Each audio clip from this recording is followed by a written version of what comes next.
La charité et la douceur de saint François de Sales me guideront en tout. Nous l'avons reconnu. C'est la 4e des 9 résolutions que prend Don Bosco à son ordination sacerdotale. La charité et la douceur. Bien, la douceur dont parle Don Bosco est évidemment la douceur salésienne que nous pourrions traduire par bonté de cœur, un cœur bon.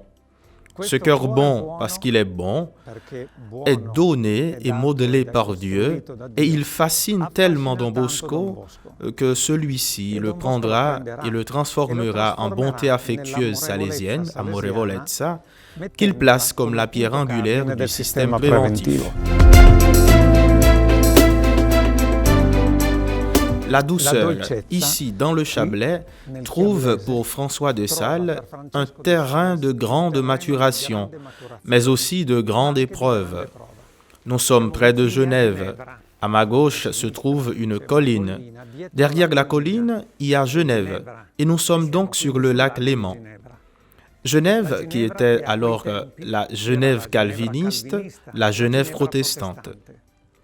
À côté de Genève, nous sommes dans la région du Chablais, qui, à l'époque de François de Sales, comptait environ 25 000 habitants.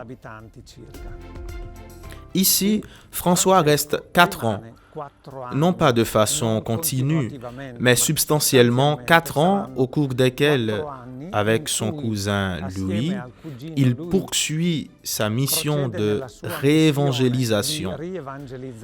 Et c'est ici, sur cette terre, qu'est née la devise si chère à Don Bosco, Dami animas ceteratore, devise qui deviendra celle de la congrégation salésienne.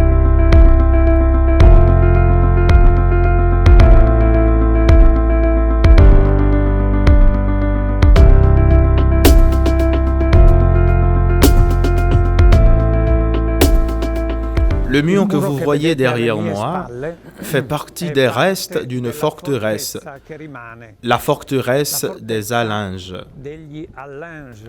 Un paysage véritablement touristique et une belle vue à envier qui surplombe le lac de Genève, le lac Léman, en passant par la ville de Thonon-le-Bain.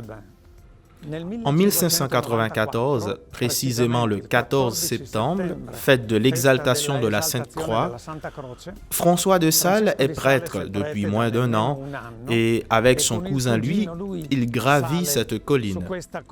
La forteresse était donnée en gestion au baron d'Hermance, ami du père de François, et constituait en terre protestante le rempart catholique.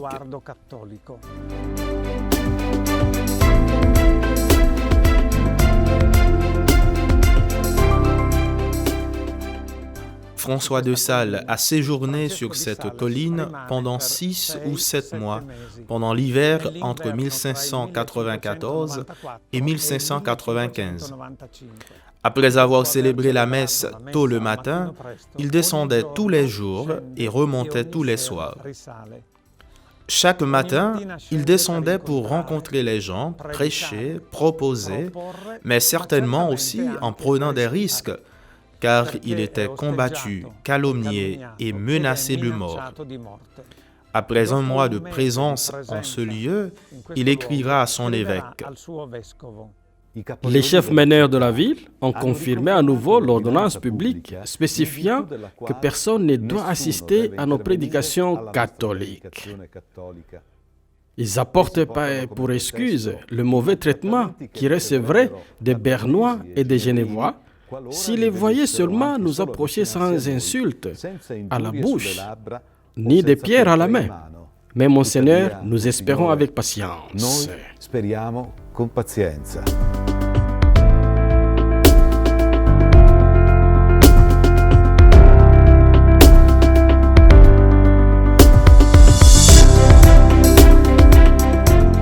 La porte que vous voyez à côté de moi mène directement à la chapelle où François de Sales célébrait la messe tous les matins avant l'aube.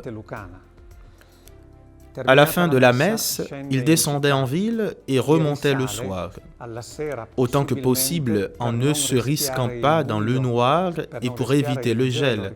Rappelons-nous que nous sommes dans les mois d'hiver, et surtout pour ne pas risquer des rencontres parfois très dangereuses, animaux ou personnes malveillantes.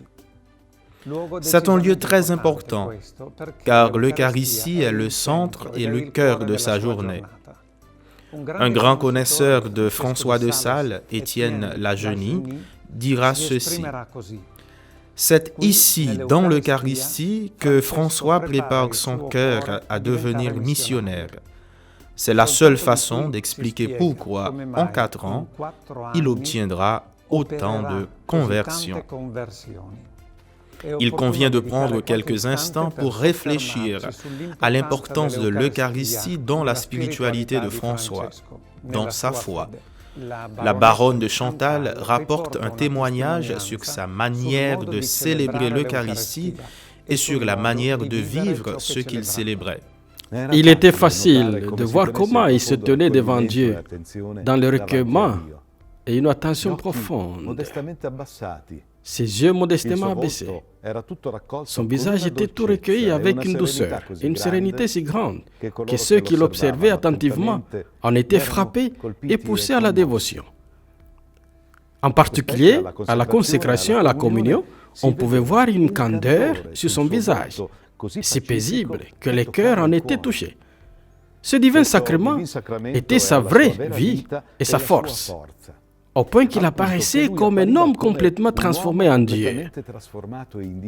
Il célébrait la messe d'une voix calme et douce, grave et posée, sans hâte, aussi nombreux que fussent ses engagements. Dans Philothée, au chapitre où il parle de l'Eucharistie, François s'exprime ainsi. Je ne vous ai pas encore parlé du soleil des exercices spirituels, qui est le très saint, sacré, et très souvent sacrifice et sacrement de la messe, centre de la religion chrétienne, cœur de la dévotion, âme de la piété, mystère ineffable qui comprend l'abîme de la charité divine, et par lequel Dieu s'unit réellement à nous et nous communique ses grâces et ses faveurs d'une manière merveilleuse. Faites donc toutes sortes d'efforts pour assister chaque jour à la Sainte Messe, afin d'offrir avec les prêtres le sacrifice de votre Rédempteur à Dieu, son Père, pour vous et pour toute l'Église.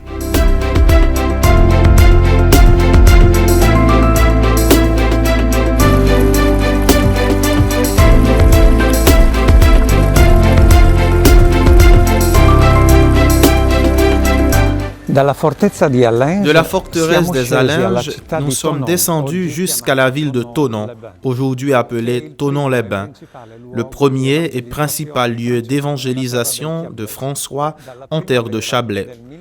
À partir du printemps 1595, il vivra dans cette petite ville qui comptait environ 3000 habitants chez une parente veuve jusqu'en 1598.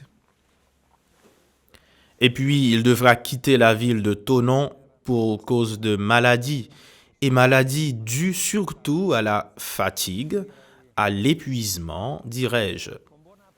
Avec une bonne approximation, nos biographes disent que lorsque François est arrivé dans les terres du Chablais, il y avait environ une centaine de catholiques.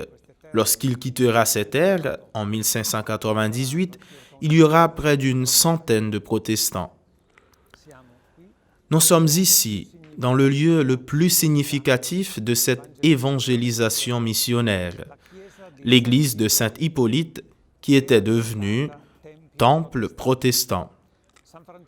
Saint François commence, lorsqu'il descend en ville, à fréquenter l'église et y tient des instructions, des catéchèses sur des questions qui divisaient protestants et catholiques. 2 ans après son arrivée dans le Chablais, en 1596, précisément à Noël 1596, il parviendra à célébrer la messe de Noël avec beaucoup de monde.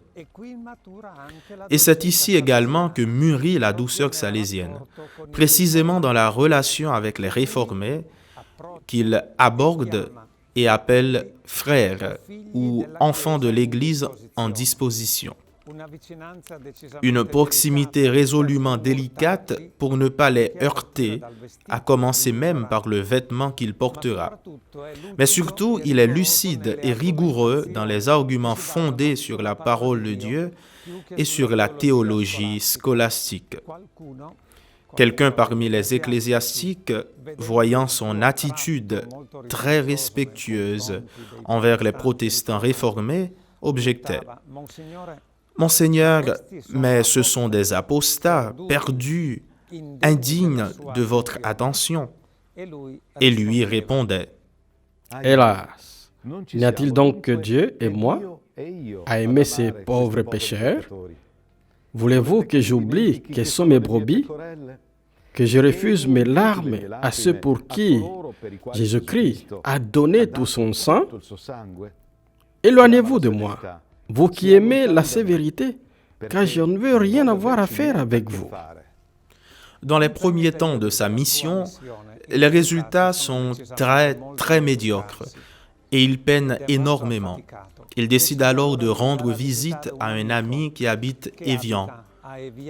Il arrive dans cette petite ville et entre dans une église franciscaine où, dans sa prière, il entend un avertissement intérieur, presque comme si saint Antoine lui disait: « Tu désires le martyre comme moi, mais tu ne l'obtiendras pas.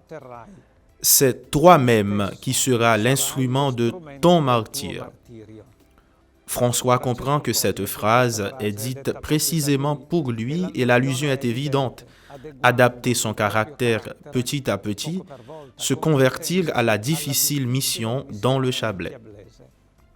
Les moyens pour atteindre la perfection sont différents selon les vocations. Pour s'unir au Seigneur, il faut surtout la prière et les sacrements. Quant aux moyens pour s'unir au prochain, il faut considérer son prochain en Dieu. Et Dieu veut que nous l'aimions et le traitions avec amabilité.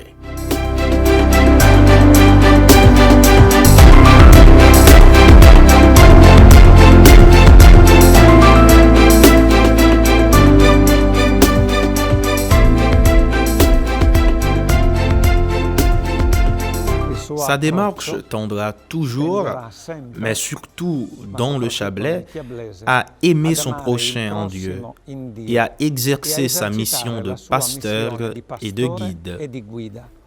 Pour cela, il conçoit une technique pour pouvoir se rendre là où sa présence physique lui est interdite.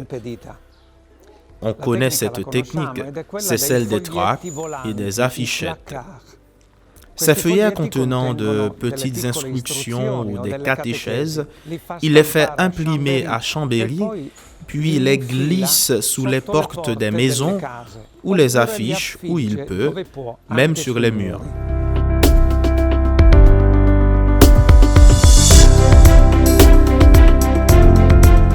Encore une autre chose de très intéressant, je dirais même une intuition géniale.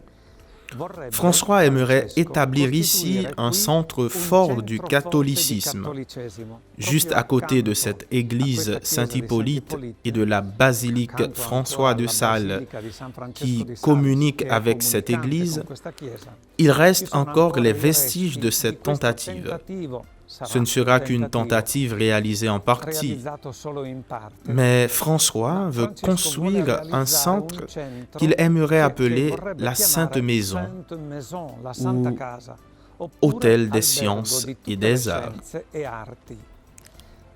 Dans cette maison, dans ce centre, il voudrait rassembler une petite communauté de prêtres diocésains pour le service paroissial. À proximité, une communauté de capucins pour les missions populaires.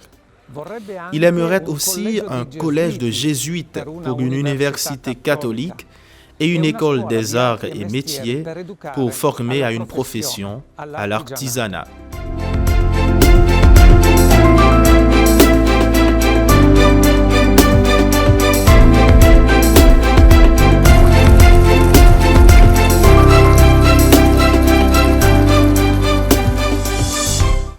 Terminons cette promenade salésienne en 5 épisodes en recueillant une confidence de saint François de Sales. À peine quelques mots par lesquels François nous laisse entrevoir une parcelle de son intériorité et nous conduit aux racines de sa proverbiale douceur et de sa bonté affectueuse salésienne. Lorsque j'ai été consacré évêque, Dieu m'a arraché à moi-même pour me prendre avec lui et me donner ensuite au peuple. C'est-à-dire qu'il m'a converti en me faisant passer de ce que j'étais pour moi-même à ce que je devais être pour les autres.